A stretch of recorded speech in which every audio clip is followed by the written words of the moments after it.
இன்னைக்கு நம்ம தமிழில் இரண்டாவது பாடம் திசைகள் அறிவோம் அப்படிங்கிற பாடத்தை தான் பார்க்க போகிறோம்.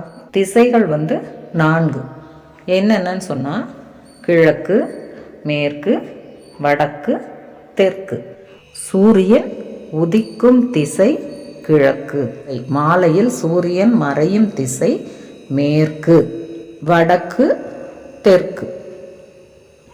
காலையில் சூரியன் எந்த பக்கம் உதிக்குது அப்படின்னு பாரு. அதுதான் உங்கள் வீட்டுக்கு நீ நிற்கிற இடத்துக்கு கிழக்கு திசை. மாலையில் சூரியன் மறையும் திசை மேற்கு, அதாவது கிழக்குக்கு எதிர் திசை மேற்கு. இப்போ நீ சூரியனை பார்த்து நின்றுக்கிட்டு இருந்தேன்னு சொன்னால் உன்னுடைய வலது கை பக்கம் தெற்கு திசை, இடது கை பக்கம் வடக்கு திசை. புரியுதா? அந்த பாப்பா கை நீட்டி நிற்கிது இல்லையா, அந்த பாப்பாவோட இடது கை பக்கம் கிழக்கு திசை, அதோட வலது கை பக்கம் மேற்கு திசை, அதற்கு பின்புறம் வடக்கு திசை, பாப்பா பார்த்து நிற்கிற திசை தெற்கு திசை. இதுதான் 4 திசைகள். இது கிழக்கு திசை. இந்த கிழக்கு திசையில் பாருங்கள், விளையாடும் இடம் இருக்குது. அதாவது ஒரு பிளே கிரவுண்ட், ஸ்டேடியம் சொல்லுவாங்க இல்லையா, அது அந்த விளையாடும் இடம். வாசிச்சு பாருங்க, கு கிழக்கு. இங்கே விளையாடும் இடம் வாசிங்க, இம் விளையாடும், விளையாடும் இடம் இது இருக்கு. இப்போ அப்படியே இந்த பக்கம் பாருங்க, இது மேற்கு. வாசிங்க, மேற்கு. மேற்கு திசையில் என்ன இருக்குன்னு பாருங்க, பள்ளி. பள்ளி. பள்ளின்னா நம்முடைய ஸ்கூல், பள்ளி வகுப்பறைகள் உள்ள ஸ்கூல், நாம் படிக்கும் இடம்தான் பள்ளி, பள்ளிக்கூடம். வடக்கு திசை, வடக்கு. அந்த வடக்கு திசையில் என்ன இருக்கு, நீச்சல் குளம். நீச்சல் நீச்சல் குளம். தெற்கு திசையில் பூங்கா இருக்கு. இந்த தெற்கு திசையில்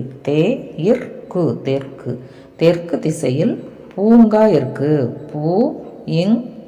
பூங்கா. புரியுதா? சிறுமியின் இடக்கை பக்கம் கிழக்கு, சிறுமியின் வலக்கை பக்கம் மேற்கு, சிறுமிக்கு முன்னே தெற்கு, சிறுமிக்கு பின்னே வடக்கு. அதுதான் இப்போ நம்ம பார்த்தோம். சிறுமிக்கு டேஷ் திசையில் பள்ளி உள்ளது, சிறுமிக்கு மேற்கு திசையில் பள்ளி உள்ளது. அப்போ அதை தான் இங்கே நீங்கள் எழுதணும். மேற்கு. சிறுமிக்கு மேற்கு திசையில் பள்ளி உள்ளது. இரண்டாவது பாருங்க, சிறுமிக்கு டேஷ் திசையில் பூங்கா உள்ளது. சிறுமிக்கு எந்த பக்கம் இருக்கு, சிறுமிக்கு முன்னால் இருக்குது இல்லையா, அப்போ அது என்ன திசைன்னு போட்டிருக்கு, தெற்கு. தெற்கு. சிறுமிக்கு தெற்கு திசையில் பூங்கா உள்ளது. சிறுமிக்கு டேஷ் திசையில் நீச்சல் குளம் உள்ளது. தெற்குக்கு எதிர் திசை என்னது, வடக்கு. அங்கே தான் நீச்சல் குளம் இருக்கு இல்லையா, வடக்கு. சிறுமிக்கு வடக்கு திசையில் நீச்சல் குளம் உள்ளது. அடுத்தது பாருங்க, சிறுமிக்கு டேஷ் திசையில் விளையாடும் இடம் உள்ளது.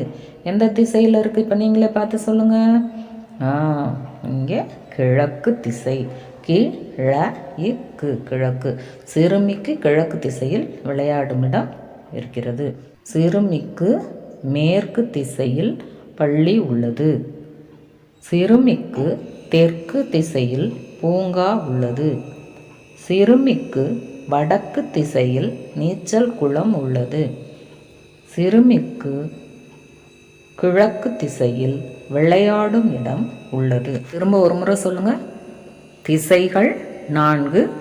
என்னென்ன திசைகள், கிழக்கு, மேற்கு, வடக்கு, தெற்கு. சூரியன் காலையில் உதிக்கும் திசை கிழக்கு, மாலையில் சூரியன் மறையும் திசை மேற்கு.